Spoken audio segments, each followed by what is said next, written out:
que il y a toujours un intérêt à adresser la parole et à donner des mots vrais pour mettre en adéquation des situations difficiles, douloureuses, avec le ressenti des enfants. Alors, bien sûr, et j'en terminerai par là, il y a des limites. Je pense également à la vérité qu'on se doit d'offrir aux enfants, parce que notre parole, elle doit toujours passer par le crible de la protection de l'enfant.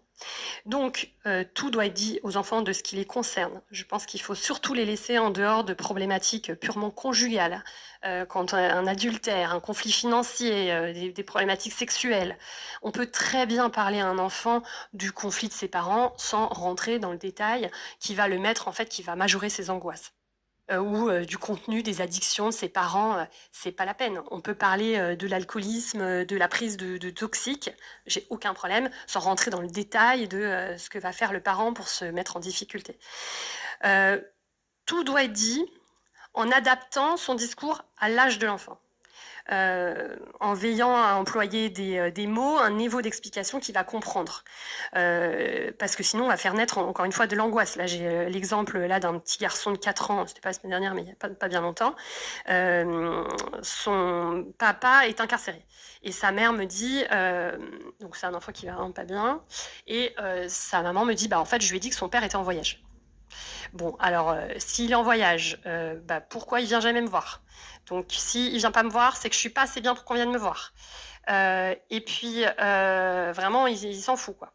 Donc, au fur et à mesure de l'audience, on a pu dire non, bah, ton papa, il a fait une bêtise. Il est puni, il est dans un endroit qu'on appelle la prison. Il doit être très triste de ne pas pouvoir te rencontrer. Mais c'est un endroit où on lui donne à manger. S'il est malade, il voit des docteurs et puis il va finir par sortir et tu pourras le retrouver. Voilà, ça, c'est arriver à mettre en adéquation de toute façon quelque chose que l'enfant sentait bien que son père n'était pas en voyage, c'était trop bizarre. Je vais évidemment pas m'adresser comme ça demain. Demain, je rencontre un adolescent en situation de délinquance dont le père est incarcéré depuis qu'il est tout petit, qui lui-même d'ailleurs vient de l'être, bon il est ressorti dans le cadre d'une autre procédure.